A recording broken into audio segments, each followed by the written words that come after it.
Bonjour à toutes et tous. Et un grand coucou à toutes et tous.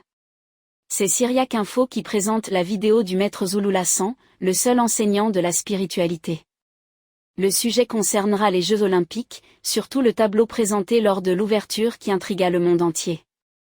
Zulu Lassan vous apporte une précision incroyable et les différentes interprétations afin de vous éclairer. Je vous laisse attentivement regarder la vidéo et bien à vous. Bonjour et bonsoir en fonction de l'endroit où vous vous trouvez actuellement. Une fois de plus, nous allons pénétrer dans les sphères de la connaissance interdite. Je viens faire cette vidéo aussi aujourd'hui par rapport à la polémique qui trouble, qui dérange beaucoup de personnes un peu partout dans le monde. C'est sur l'ouverture de la cérémonie des Jeux Olympiques. Il y a eu des chefs religieux un peu partout, des religions dites rebelles, qui se sont irrités, qui ont dénoncé des images, la mise en scène qui s'est déroulée, et aussi beaucoup d'hommes politiques, et pas seulement religieux ou politiques, il y a dans plusieurs milieux, ou même dans les TikTok ou YouTube, on voit des gens, des soi-disant pasteurs, des simples personnes, des croyants, des chrétiens, là, même des musulmans qui font des vidéos parce que l'image, la manière donc l'ouverture des Jeux Olympiques s'est déroulée, a choqué beaucoup de croyants, communément plus dans le domaine du christianisme. D'autres vont parler d'abomination, de blasphème, que, en gros, la porte d'entrée s'est ouverte, qu'on a livré le pays, on va dire, aux forces occultes. Donc, beaucoup de personnes viendront parler sans toutefois savoir qu'est-ce qui se cache derrière, et certains vont venir essayer d'interpréter les images. Bon, qu'est-ce qui s'est passé réellement par rapport à cette ouverture, les cérémonies d'ouverture des Jeux Olympiques? On va vous révéler la face cachée.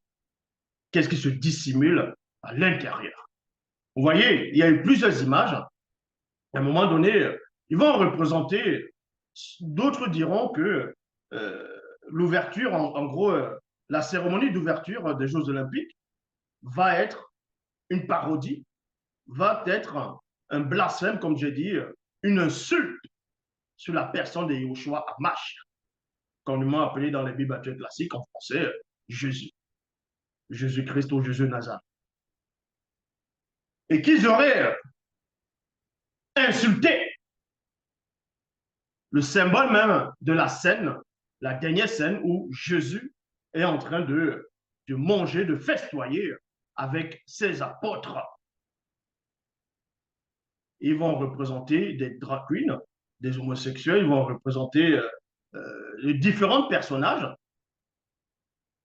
Et sur la table, on va voir une personne qui est couchée, qui est adossée sur la table, presque nue, on va dire nue. Mais on ne voit pas son sexe.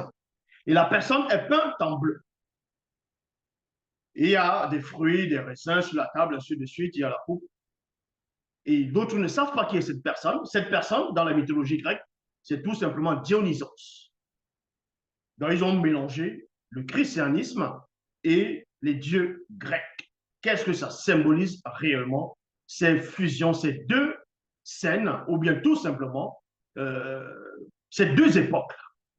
Mais avant de vous révéler le mécanisme vibratoire, le secret même qui se cache derrière la cérémonie d'ouverture des Jeux Olympiques, on va un tout petit peu toucher quelques versets bibliques dans les Bibles classiques sur le personnage même de ce Jésus, sur les gens qui l'entourent. Parce que l'image, donc la manière dont ils ont voulu représenter Jésus par rapport à l'ouverture, cérémonie d'ouverture des Jeux Olympiques, comme j'ai dit, ça a choqué beaucoup de personnes. Et jusqu'à présent, c'est toujours en train de choquer. Il est bien vrai que vous puissiez être choqué par rapport à votre foi, par rapport à ce dont vous avez adhéré, mais il faut d'abord comprendre ou entrer, pénétrer la source de votre foi. Pourquoi ces personnes-là ont représenté la scène, d'autres diront la Sainte Seine, le dernier repas de Jésus, sous une image dissimulée de, on va dire, tout simplement, des dieux grecs. Donc, le festin des dieux. Parce que dans la mythologie grecque, c'est le festin des dieux qu'ils ont représenté lors de la cérémonie et aussi le dernier repas de Jésus et ses apôtres avant qu'ils ne meurent. On va d'abord aller dans le livre de Jean, chapitre 21, verset 7. Dans Jean, chapitre 21, verset 7, il est dit ici, alors le disciple que Jésus aimait dit à Pierre, c'est le Seigneur. Donc, à un moment donné, les apôtres, pas tous les apôtres étaient réunis entre eux. Ils étaient là pour aller pêcher, ainsi de suite. Et Pierre, on vous révèle que Pierre se trouvait parmi eux. Il y avait aussi Jean, ce qu'on appelle Johanna. Et Pierre, on va vous expliquer comment Pierre se trouvait en ce moment. Dans Jean chapitre 21, verset 7, il est dit, alors le disciple que Jésus aimait dit à Pierre, c'est le Seigneur. Et en entendant que c'était le Seigneur, Simon Pierre mit son vêtement de dessus car il était nu, il y a virgule ici, et se jeta à l'eau.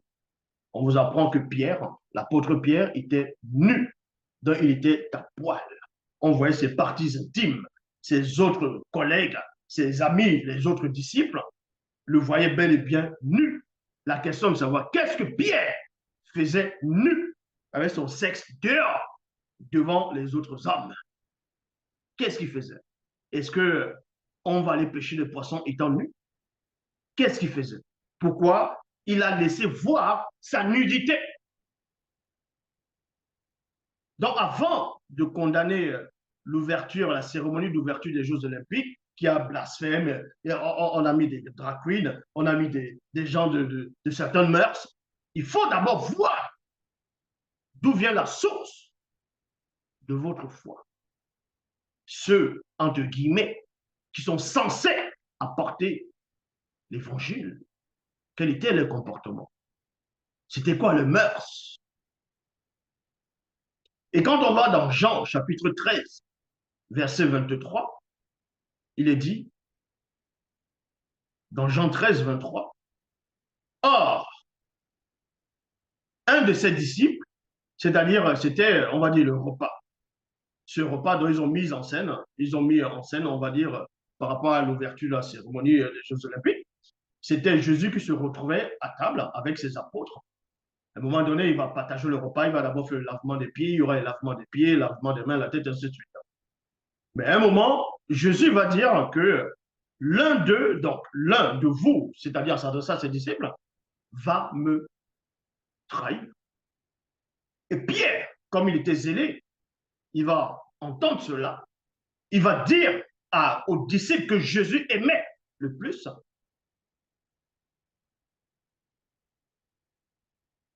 de demander à Jésus, qui est-ce? Mais avant ça, on va être dans Jean 13, verset 23, il dit, or, un de ses disciples, celui que Jésus aimait, était appuyé contre la poitrine de Jésus. Qu'est-ce que ce disciple faisait étant appuyé sur la poitrine de Jésus pendant le repas? Les seules personnes qu'on va dire, on peut voir, tu peux appuyer quelqu'un, c'est quand tu as ton propre enfant, tu le nourris, tu es en train de manger et puis tu le fais goûter aussi. Mais un homme adulte, vous êtes en plein repas, à table, quelqu'un vient s'appuyer sur ta poitrine. S'il s'appuie sur sa poitrine, ça veut dire que la main de Jésus, son bras était comment? Il était étendu pour l'accueillir et il va manger en même temps comme. Vous voyez ce rapprochement. Et quand on va dans Matthieu chapitre 26, verset 49, dans la Bible traduction du Monde Nouveau, il est dit ici, c'était au moment où Judas l'Iscariote devait livrer Jésus, selon les Bibles classées, par un baiser. Mais on va entrer en détail pour montrer les mœurs des disciples et de Jésus lui-même, avant de condamner, comme le dit la cérémonie d'ouverture des Jeux Olympiques. Il faut d'abord aller à la source de ceux qui vous ont apporté cet évangile. Entre guillemets, les ministres les apôtres, y compris celui dont vous dites être Dieu lui-même. Pour certains chrétiens, donc Jésus. Dans Matthieu chapitre 26, verset 49, traduction du Monde Nouveau, il est dit ici, et se dirigeant droit sur Jésus, il dit, bonjour, Rabbi. Il l'embrassa très tendrement.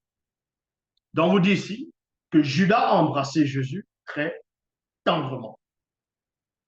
Maintenant, d'autres diront, oui, mais cette embrassade, c'est tout simplement de l'accolade. Il n'y a rien de méchant dedans. Mais sauf qu'il existe plusieurs versions du même chapitre, du même verset, de la même scène.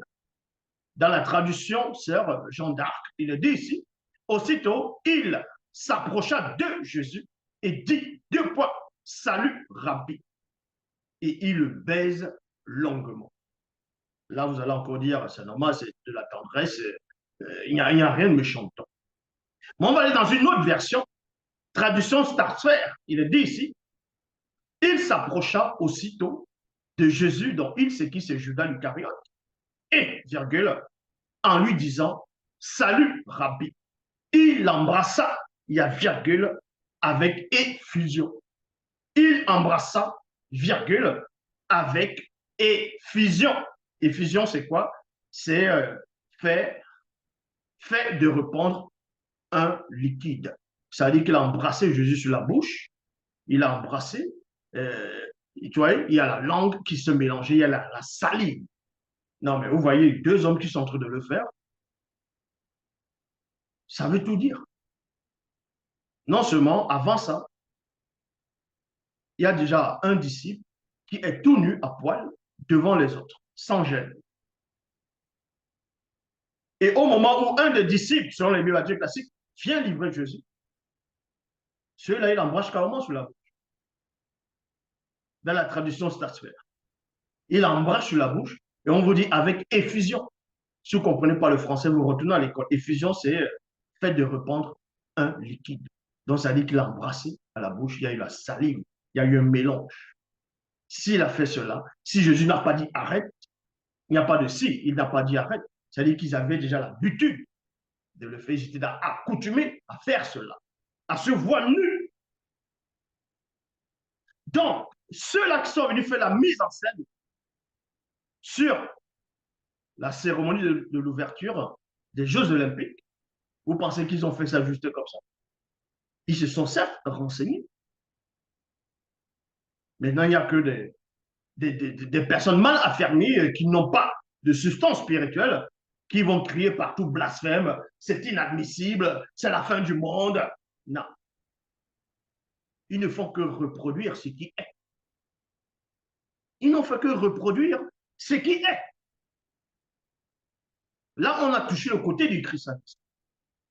Mais pourquoi donc l'ouverture des Jeux Olympiques devait avoir ces scènes-là, des personnes des trans, où est le rapport entre les Jeux Olympiques et des trans, des homosexuels, on va dire, des genres, ainsi de suite. Où est, pour eux, bon, on va dire que la dépravation, ces choses-là, où est le rapport? Bel et bien, il y a un rapport entre les images qu'ils ont montrées de l'ouverture des Jeux Olympiques et la réalité, on va dire, par rapport même à la base des Jeux Olympiques et ceux qui sont même derrière les Jeux Olympiques. On va aller maintenant dans la mythologie grecque. Dans la mythologie grecque, on vous dit que à une époque dans la mythologie grecque, bien longtemps avant l'existence ou tout simplement avant qu'on ne parle de Jésus, même bel et bien même avant même qu'on ne parle de la Torah, de Moïse, d'Adam et Ève, tout ça. Il y avait déjà un récit dont on faisait déjà allusion à certaines scènes dans la Grèce antique. On vous dit ici que les hommes prennent exemple sur les dieux. Zeus, qui est le roi des dieux dans la mythologie grecque. Pourquoi on dit même qu'il est le roi des dieux alors qu'il avait peur de certains encore? Donc, on vous dit ici qu'à cette époque, il y avait des hommes qui prenaient exemple sur les dieux grecs. Donc, Zeus approcha le divin plutôt, Ganymède sous la forme d'un aigle. C'est-à-dire que Zeus lui-même, il va approcher un autre homme pour avoir des rapports sexuels, mais il va prendre une image, il va se métamorphoser sur l'aspect d'un aigle. Et quand vous lisez de la mythologie grecque, vous pouvez voir, ils avaient l'habitude de faire ça. Comme je dis, par rapport à l'ouverture des Jeux Olympiques, il y a un monsieur qui est posté sur la table, il est tout bleu, vous voyez, il est bleu, il est en train de, il festoie, c'est comme s'il est bourré. Lui, c'est Dionysos. Dionysos, c'est une divinité de la Grèce, de l'ancienne Grèce, est le fils de Zeus et de Sémélé, dieu du vin et de l'ivresse, de la végétation et de la génération. C'est lui Dionysos. Ils ont fait que reproduire ce qui s'est passé dans la Sainte Seine. Et vous allez, on va vous, plus on va entrer, on va vous expliquer pourquoi ils ont fusionné ces deux scènes. Donc, ce que je venais de dire, c'était l'introduction. Maintenant, on va aller dans le cœur même du message, sur le mystère caché derrière la cérémonie de l'ouverture des Jeux Olympiques.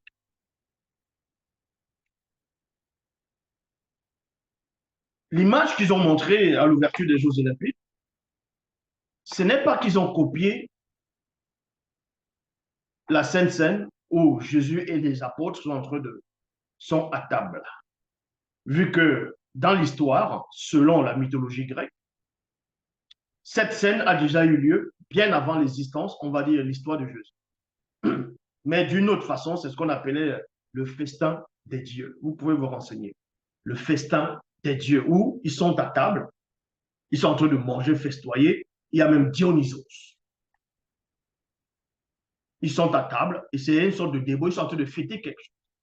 On va vous expliquer c'est ce dont ils sont en train de fêter. Donc, on va lire et on va décortiquer.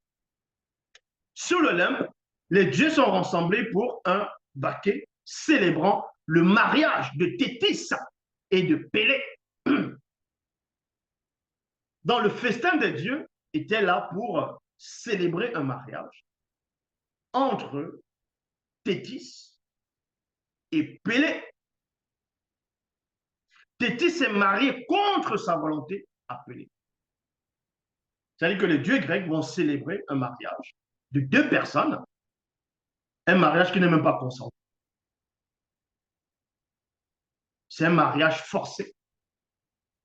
Quand il y a une anomalie. C'est pour cela qu'on va voir la débauche, on va voir le travestissement, ces genres de choses. Et Pélée, on va dire c'était le père d'Achille. Et on va un peu, vous pouvez taper, vous allez voir hein, le festin des dieux. On va présenter plusieurs divinités assises sur la table, en train de festoyer, il y a d'autres qui sont en train de servir, d'autres personnes qui servent, voilà, il y a plusieurs personnes. Et c'est cette image qu'ils ont représentée aussi pour plus tard, le christianisme a fait la Sainte Seine. On va un peu vous donner le nom des dieux qui étaient ce jour-là, bon, selon l'histoire de la mythologie grecque, qui étaient au festin. Avant de parler même des Jeux Olympiques, on vous parle d'abord ce qui se cache derrière. Donc, à gauche se tiennent Minerve. Ça, c'est dans la Grèce, ça, c'est dans la Rome antique. Donc, Minerve, en fait, dans la mythologie grecque, est connue sous le nom d'Athéna, fille de Zeus. Donc, pendant le festin des dieux, Athéna s'y trouvait. C'est pour cela que, par rapport à la cérémonie des Jeux Olympiques, on voyait des femmes qui étaient sur la table. Les images, on va dire, il y avait des hommes, des femmes, des drag queens, ce genre de choses. Or, sur l'image même de la Sainte Seine, bon, de la scène, par rapport à Jésus, il n'y avait pas de femme qu'on voyait, mais d'autres diront qu'il y avait quand même une femme qui était Marie de Magdala ou Marie de Madeleine, c'est elle qui était là entre elle, il y avait Jésus, on voyait un V qui était là, l'utérus, tout ça. Et d'autres l'ont confondu pour Jean, qu'on appelait Jean, et pourtant, Jean, là, c'était une femme. Mais par rapport au festin de Dieu, le festin de Dieu, sur la table, au moment où ils étaient en train de célébrer, il y avait Minerve qui est Athéna, donc fille de Zeus. Il y avait Diane. Diane, dans la mythologie grecque, c'est Athémis, toujours la fille de Zeus. Il y avait Mars chez les Romains, et c'est Arès, fils de Zeus. Il y avait Vénus, Vénus que d'autres vont représenter dans la mythologie grecque pour Aphrodite, fille de Zeus. Il y avait Flora, Flora chez les Romains et aussi voilà, par rapport au nom latin. Flora, c'est plutôt c'est celle qu'on va connaître dans la mythologie grecque sous le nom de Chloris. La déesse du printemps se trouvait derrière eux. Donc, elles étaient aussi là. Il y avait aussi Apollon. Et c'est Apollon, par rapport à l'ouverture des Jeux Olympiques qu'on va présenter. Apollon va. C'est une femme qu'on représente dans l'ouverture des Jeux Olympiques. C'est une femme un peu, voilà, un peu forte, qui a une sorte de couronne sur la tête, et que d'autres diront que oui, mais ça représentait Jésus. Vous allez voir que derrière l'image, le symbole même de, de la scène des ouvertures des Jeux Olympiques, de l'ouverture, ces personnes qui ont mis ces scènes-là, qui ont la mise en scène, tout ça, sont allées très, très, très loin dans les recherches. Pourquoi? Pourquoi cette femme a été représentée en tant que, on va dire, Apollon? Apollon, c'est qui représente qui? Et pourquoi c'est cette femme qu'on va mettre au milieu, on va dire comme ça, et qui va représenter dans le sens caché Jésus? Parce que Apollon est celui qu'on appelle le porteur de lumière. Le porteur de lumière. Donc, il était le dieu du soleil. Mais avant ça, il y avait quand même Hélios, qui était le dieu du soleil. En fonction des versets, ils ont changé. Maintenant, ils ont préféré Apollon. Apollon qui va symboliser celui qui porte la lumière dans le monde. Et dans les Bibles très classiques, Jésus est celui qui porte la lumière. Donc, ils vont fusionner les deux personnages pour montrer que Jésus est tout simplement une usurpation d'Apollon. Maintenant, pourquoi c'est sur l'image d'une femme? Parce que ces dieux-là, dans la mythologie grecque, avaient l'habitude de prendre des apparences des femmes pour les séduire. D'autres déesses prenaient l'apparence d'un homme pour séduire.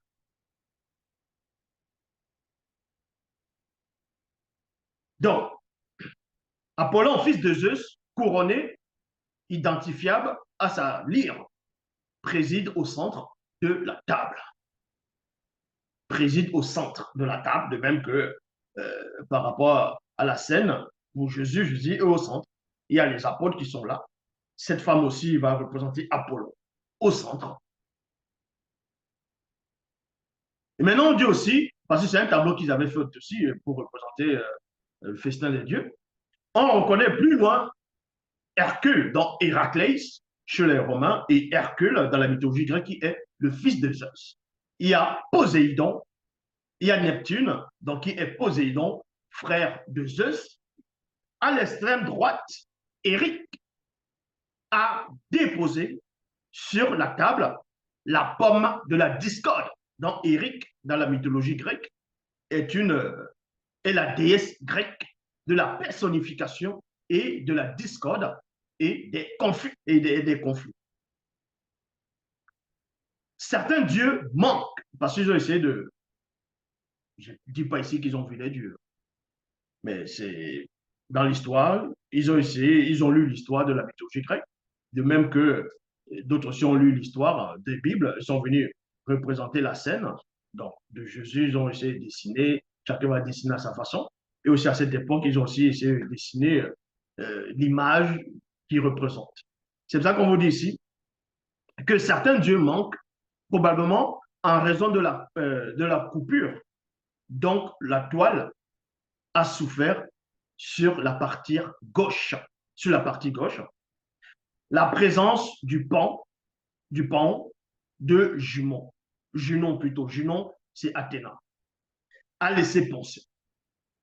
C'est pour cela que quand vous voyez la cérémonie des ouvertures des Jeux Olympiques par rapport à la table, il n'y avait pas 12 personnes à table. il n'y avait pas 12 personnes. Donc, avant de venir parler, crier, oh, blasphème, oh, c'est du n'importe quoi, renseignez-vous d'abord au fond, quel est le message qu'ils ont voulu faire passer. Est-ce que le message est là et a été apporté pour que les gens puissent accepter cette idée? Ou bien eux-mêmes, ceux qui ont mis la mise en scène, sont en train de dénoncer ou révéler quelque chose?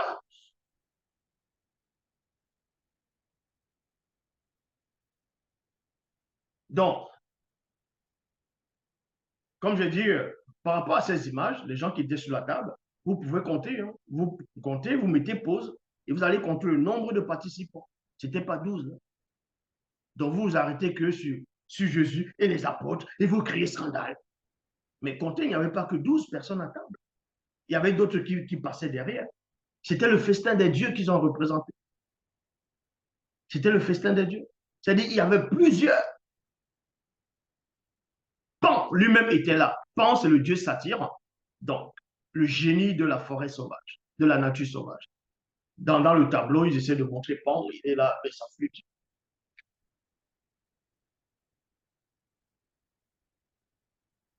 Donc voilà, ça c'était la première phase. La deuxième phase maintenant, c'est on va maintenant parler des Jeux olympiques. L'histoire même des Jeux olympiques. Parce qu'on ne peut pas célébrer quelque chose sans toutefois aller à l'origine de la chose. Il y a beaucoup de participants un peu partout dans le monde entier, que ce soit en Amérique, en Asie, en Europe, en Afrique. Voilà. Il y a beaucoup qui sont eux participer, des athlètes qui viennent un peu partout, hommes et femmes. Mais il faut d'abord aller à la source, à l'histoire du début même des Jeux olympiques.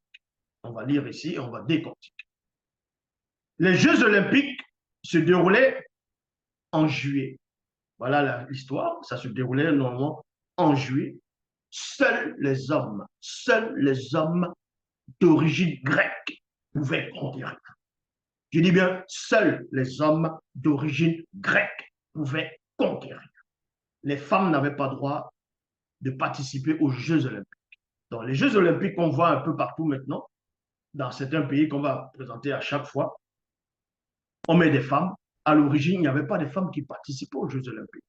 Ne pas confondre avec d'autres compétitions qui étaient à l'honneur de la déesse Athéna, qui n'a rien à voir avec les Jeux olympiques.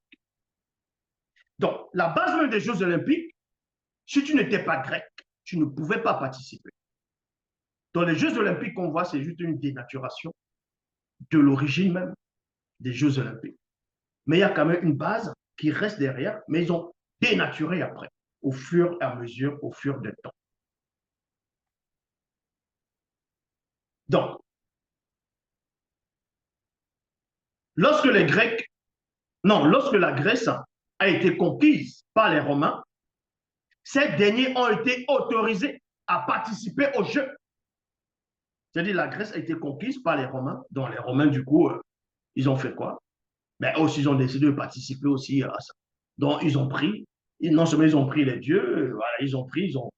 Maintenant, c'était les étrangers, maintenant, ceux qui n'étaient pas grecs, pouvaient y participer maintenant. Les femmes étaient, elles, incluses des Jeux olympiques comme athlètes. Comme spectatrices, seules les jeunes filles vierges pouvaient assister aux Jeux. Ça veut dire quoi?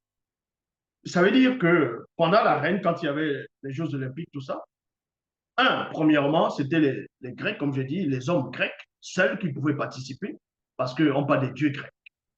C'était à l'honneur des Jeux olympiques. On va entrer plus tard.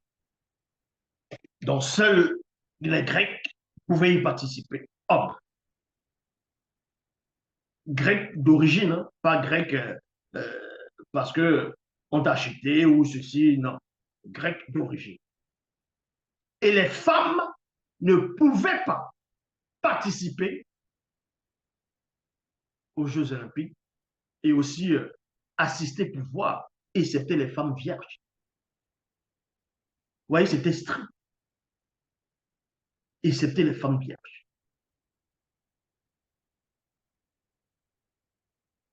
Ils avaient cependant, bon, comme on vous dit, vous pouvez vérifier aussi, il y avait d'autres jeux euh, qui se déroulaient aussi à l'Olympie, mais c'était à l'honneur d'Athéna. Ça n'avait rien à voir avec les Jeux olympiques là.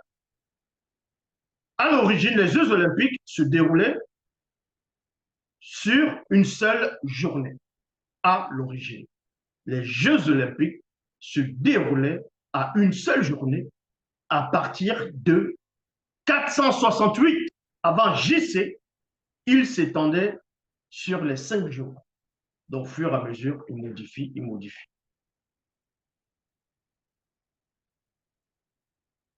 On n'y avait alors qu'une seule épreuve, parce que les Jeux olympiques, à la base, il n'y avait qu'une seule épreuve. Maintenant, on voit plusieurs disciplines. Il y a même maintenant la boxe, il y a la danse, il y a le saut à corde, saut à élastique, il y a patinage artistique, il y a, bref, il y a de toutes ces choses. Le javelot, ainsi de suite. Il y a, on voit d'autres, même d'autres baskets même, d'autres formes de discipline. Or, à la base, il n'y avait qu'une seule épreuve. C'était la course à pied. C'est même pour cela que, jusqu'à présent, quand on voit peut-être ceux qui vont courir les 100 mètres, c'est ça qui fascine plus des personnes par rapport à d'autres, le judo. Certes, il y a le judo, quand ils vont faire d'autres compétitions, les gens vont assister.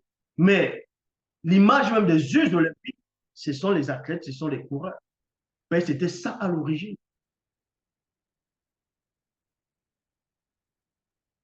C'était l'épreuve, la course à pied sur une longueur d'un stade, soit 192 mètres environ.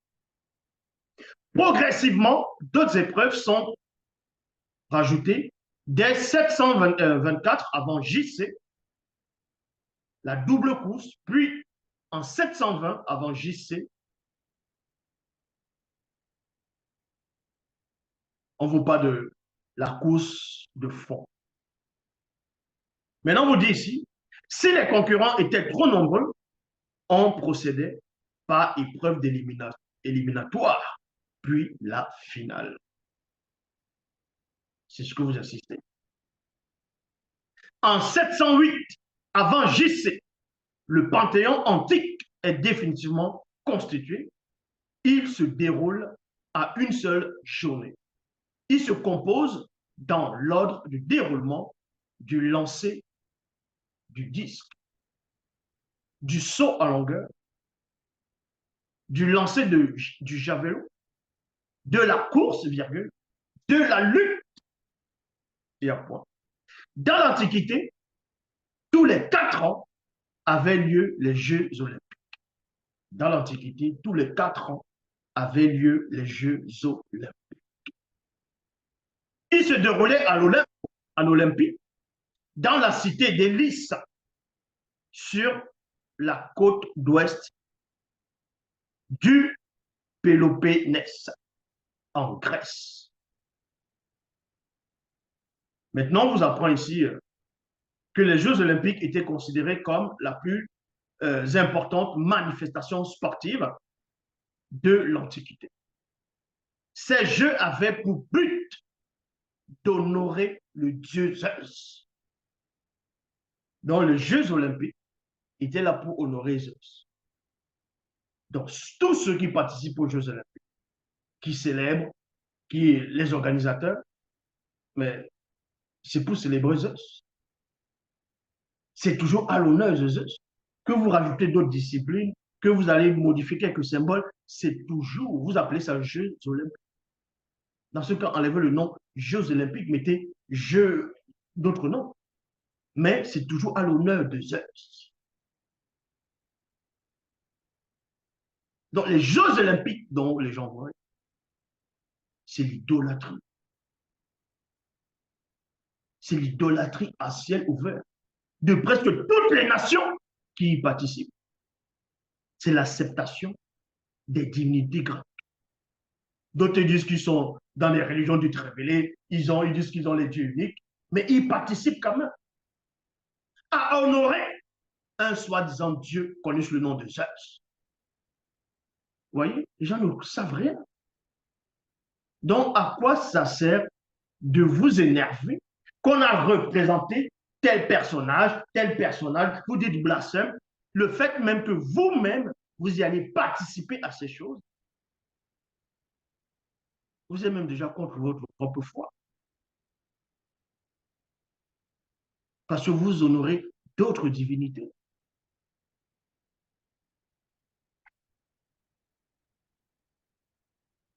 Le premier jour, les athlètes et les juges arbitres prêtent serment de respecter les règles des jeux.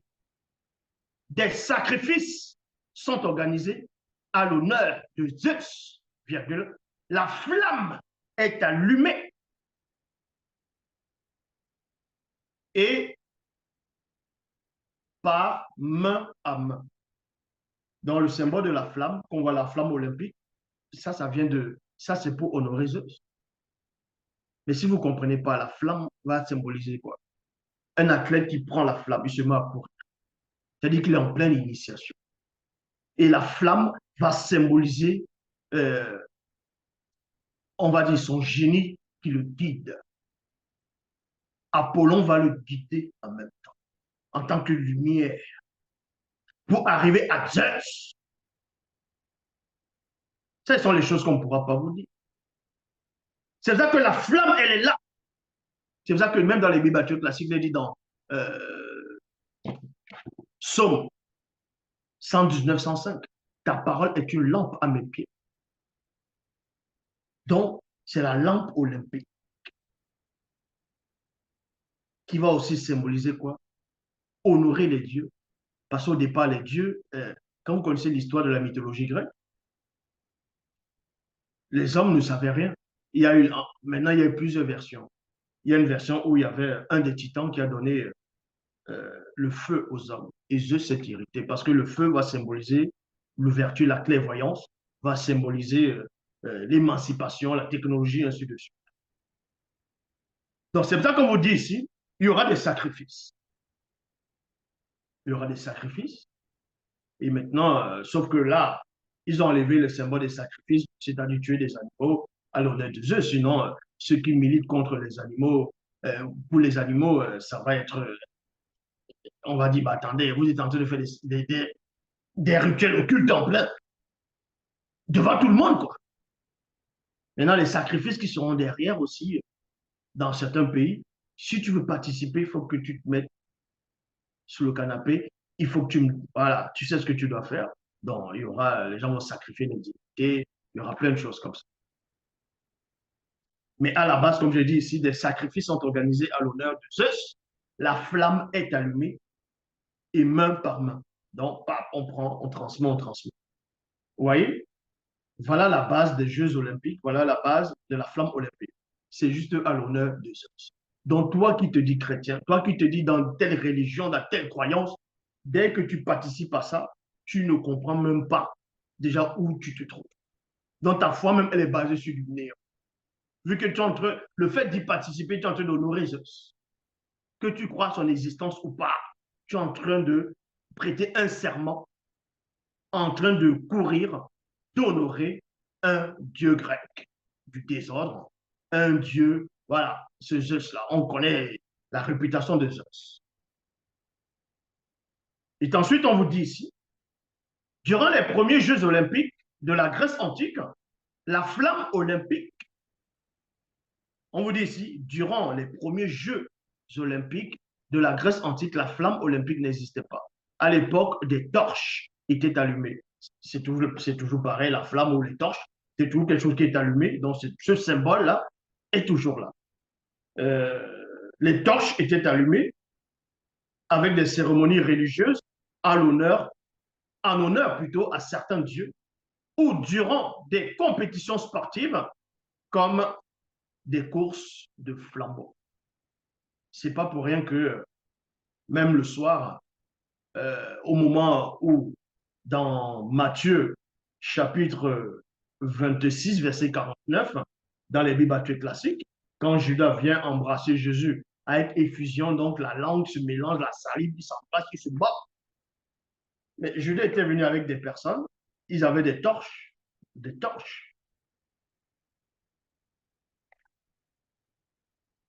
Et ensuite, on vous dit ici, des hommes libres venus de tout le monde grec se retrouvaient pour conquérir. Les hommes libres et non les hommes asservis, esclaves, et ainsi de suite. Les hommes libres de tout le monde grec, grec uniquement, et non le monde entier, se retrouvaient pour conquérir les vainqueurs des nombreuses épreuves sportives étaient considérés comme des héros. Et ça continue jusqu'à présent. On va voir quelqu'un qui va courir, va gagner les médailles successivement. On va dire, lui, c'est le dieu peut-être de la course. On va dire, lui, c'est un héros. Les gens se mettent à courir. Les gens disent, wow, les photographes, les paparazzis, parce que tu cours. Mais il y a plein de gens sur la terre qui courent. Il y en a qui courent pour le plaisir. C'est pas parce que tu cours, tu remportes la victoire, tu deviens un héros. Vous voyez que ça, c'est l'idolâtrie. Parce que tout ça vient de la Grèce antique. Vous êtes en plein dedans. Ils deviennent immortels en étant célébrés par des poètes et recevant de nombreux cadeaux à l'honneur et d'honneur de leur ville d'origine. Parce que dans la Grèce antique, il y avait plusieurs. C'est pour cela que quand tu vas remporter la médaille dans une compétition, ça peut être soit le basket, ça peut être soit la natation, dès que tu remportes et que c'est fini, tu rentres chez toi. Mais dans ta ville, le maire de la ville ou bien le responsable de la ville peut t'honorer. Il y a même d'autres, on va même faire une statue pour eux. Une statue pour eux. On va les honorer dans la ville. C'est pour montrer que c'est un esprit familier qui suit des gens depuis des origines, depuis des siècles.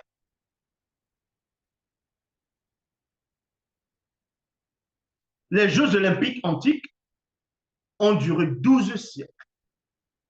12 siècles, virgule, de 776 avant JC à 394 après JC, date à laquelle l'empereur romain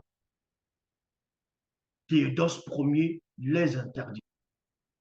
L'empereur romain Théodose Ier a interdit cela parce qu'il avait accepté le christianisme.